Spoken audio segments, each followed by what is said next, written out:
2541. As the UPE maintained a chilly tension with the Xi'an near Terra in the east, we were still unchallenged in the systems to the west of Earth. That was about to change. The Tevarin were about 100 years behind humans technologically. They were just starting to journey out from the homeworld of Calith. The Tevarin adhered to a rigid warrior ethos, honouring duty and fealty as virtues. They were not a bloodthirsty species. They simply honoured the art of combat. On Elysium 4, there is an indigenous species calling themselves the Tevarin. Though sentient and intelligent, they have not evolved to our level technologically. Recommend that we establish contact and bring them into the UPE.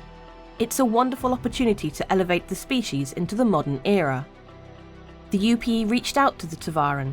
They weren't interested in establishing diplomatic relations or even our technology. They were interested in our systems. So the first interspecies war began, as most wars begin, over territory. As the Tevarin War began to swell, the military feared that the conflict in the west might embolden the Xi'an attack in the east and instituted a draft. Fortunately, a young and ambitious officer, Ivor Messer, captured the public attention when he distinguished himself in the Battle of Idris IV. The UPE quickly realised this and turned Messer into the face of the Tevarin War. 2546. Terrorist bombs exploded on Cestulus that left thousands dead. The bombs had been planted specifically to collapse one of the planet's most populated biodomes. 6 terrorist attacks over the previous year had shaken everybody from the notion that the Tevarin defeat was going to lead to peace. People wanted answers, but more importantly, they wanted to feel like the tribunal was getting control. They got neither. The advocacy never caught the perpetrators. They only knew that the bombs had been made in part from Xi'an technology. Meanwhile, the tribunal debated a course of action to the point of inaction. So the systems were falling apart. It appeared that the tribunal had failed. Humanity needed a leader. The solution? Elect a new position, prime citizen, to be a single voice, the deciding vote in an overwrought government. Citizens from all of the systems began to run for this new office. Every week it seemed a new candidate would appear making the same promises. As the election drew near, High General Messer put his name forward as a candidate. He spoke at a commemoration ceremony for the victims of the terrorist attack on Cestulus. People, citizens, I come to you today as a believer.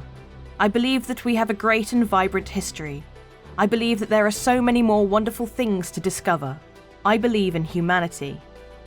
But there are enemies that want to cut us down, that resent our ascension, that want us to fall back from the stars. The vicious attacks on our systems are just the beginning. As a soldier who has stared into the horror of war, I don't say this lightly. We have to protect ourselves, protect our families, protect our future, protect our ability to claim what is rightfully ours. I don't want another war. Too many sons and daughters, husbands and wives have already been lost in the deep vacuum and barren planets. But I will say this. I would ring every system and every jump point with shields and wire 1,000 kilometers thick if it meant we wouldn't have to lose any more. I have always been a soldier of humanity.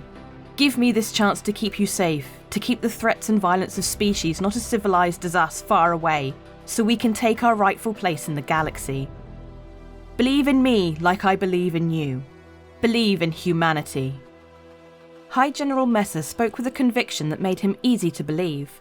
There was an inherent problem with 3 equal divisions of power. While it was preferable to have that discourse in times of peace, sometimes decisions had to be made quickly and effectively. It sounded like the first step towards absolutism, but the system would still be in place. They'd still maintain the High Secretary, General, Advocate, and even the Senate, but they'd all advise the Prime Citizen, who then made the ultimate decision.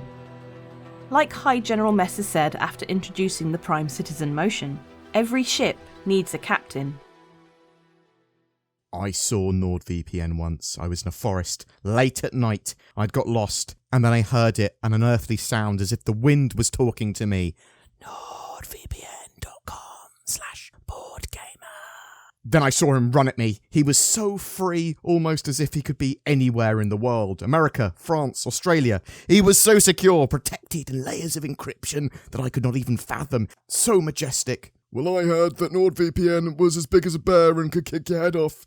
I've also heard that, which is why, just in case, I go to nordvpn.com/BoredGamer to appease the beast. You can find links to that down below. If you're looking for a new god, why not try NordVPN?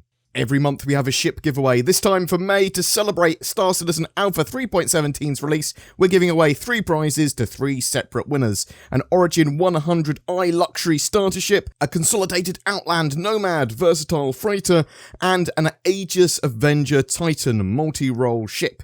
They all come with lifetime insurance and access to play Star Citizen. To be in for a chance of winning one of those 3 prizes, just comment on any of my videos made during May. More details in the description below. Thank you so much to everyone that watches, shares, comments, and likes my videos. It really does help the channel grow. Be sure to subscribe for more content. If you would like to go to the extra mile in supporting the channel, there is Patreon links below. There's a join button under my videos as well on YouTube that makes you a highly elite channel member with some extra perks and exclusive content. There's also the thanks button, which straight up gives us money, and you can leave a highlighted comment. Thank you so much for watching, and I hope you have a great May 2022.